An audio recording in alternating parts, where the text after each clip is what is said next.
ఈరోజు ముఖ్యంగా నన్ను ఈ నెల 2వ తారీఖు అనంతరం పార్లమెంట్ వైఎస్ఆర్ కాంగ్రెస్ పార్టీ అభ్యర్థిగా జగనన్న ప్రకటించిన తర్వాత మరి ఈరోజు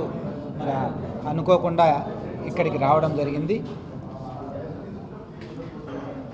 పార్టీ కార్యాలయానికి. గౌరవ ముఖ్యమంత్రి వైఎస్ జగన్మోహన్ రెడ్డి గారు ఏ బాధ్యతలైతే నా మీద ఉంచాడో ఆ బాధ్యతలన్నీ కూడా నేను సక్రమంగా నెరవేరుస్తానని,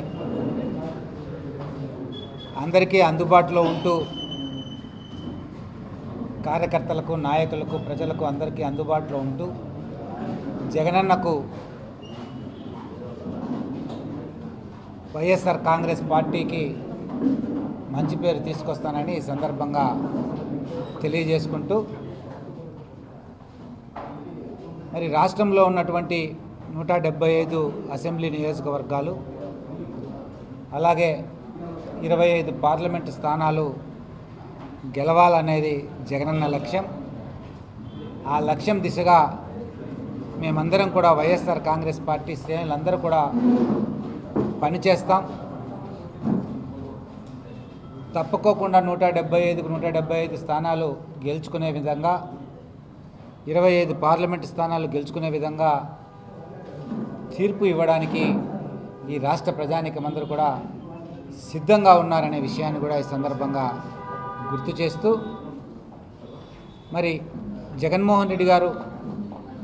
నాపై ఉంచినటువంటి ఏదైతే గురుతరమైనటువంటి బాధ్యత ఉందో అనంతపురం పార్లమెంట్ అభ్యర్థిగా దానిని తప్పుకోకుండా నెరవేరుస్తానని, అనంతపురం పార్లమెంటు నియోజకవర్గంతో పాటు మరి సత్యసాయి జిల్లాలో ఉన్నటువంటి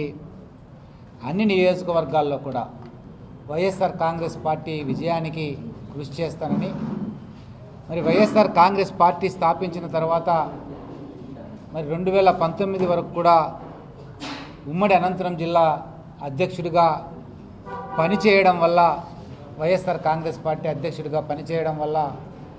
మరి ప్రతి నియోజకవర్గంలో కూడా కార్యకర్తలతో కానీ, నాయకులతో కానీ, ప్రజలతో కానీ ప్రత్యక్షమైనటువంటి సంబంధ బాంధవ్యాలు ఉన్నాయి. తప్పుకోకుండా వారందరినీ కూడా కలుపుకొని వారందరి సూచనలు, సలహాల మేరకు భవిష్యత్తులో నడుచుకుంటానని, ఈ అనంతపురం జిల్లాలో ఉన్నటువంటి పార్లమెంటు పరిధిలో ఉన్నటువంటి అన్ని సెగ్మెంట్లో కూడా వైఎస్ఆర్ కాంగ్రెస్ పార్టీ విజయానికి పార్టీ శ్రేణులందరూ కూడా పనిచేయాలని ఈ సందర్భంగా పిలుపునిస్తూ, అలాగే రేపటి రోజున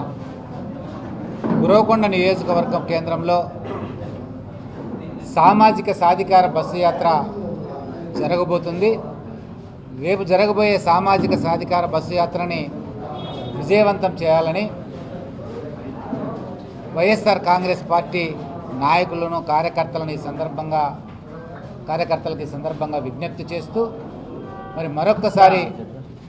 గౌరవ ముఖ్యమంత్రి జగన్మోహన్ రెడ్డి గారికి మీ ద్వారా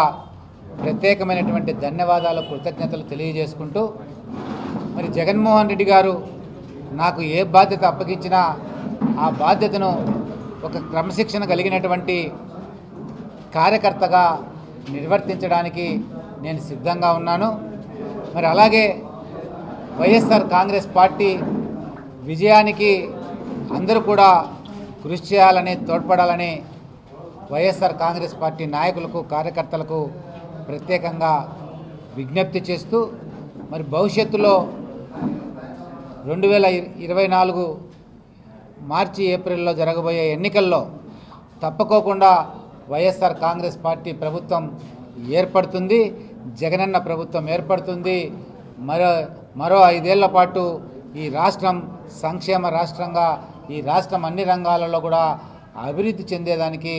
అవకాశం ఉంటుందని కూడా ఈ సందర్భంగా తెలియజేసుకుంటూ, మరి అనంతపురం నియోజకవర్గం పార్లమెంటు నియోజకవర్గ పరిధిలో ఉన్నటువంటి మరి నాయకులకు, కార్యకర్తలకు, ఎమ్మెల్యేలకు, జెడ్పీటీసీలకు, ఎంపీపీలకు, సర్పంచులకు, మరి అలాగే ఎంపీపీలకు, మరి ప్రతి కార్యకర్తకు, సింగిల్ విండో ప్రెసిడెంట్లకు, మరి కార్పొరేషన్ చైర్మన్లకు, ఇక్కడ ఉన్నటువంటి మేయర్లకు అందరికి కూడా పేరు పేరున అందరికి కూడా విజ్ఞప్తి చేస్తున్నాను. మనమందరం కూడా కలిసికట్టుగా పనిచేసి అనంతరం పార్లమెంటు పరిధిలో ఉన్నటువంటి 7 నియోజకవర్గాలను కూడా అత్యధిక మెజార్టీతో గెలిపించుకొని, అలాగే అనంతరం పార్లమెంటు లోక్సభ అభ్యర్థి అయినటువంటి నన్ను కూడా మీ అందరూ కూడా మంచి మెజార్టీతో గెలిపించాలని ప్రార్థిస్తూ సెలవు తీసుకుంటాను.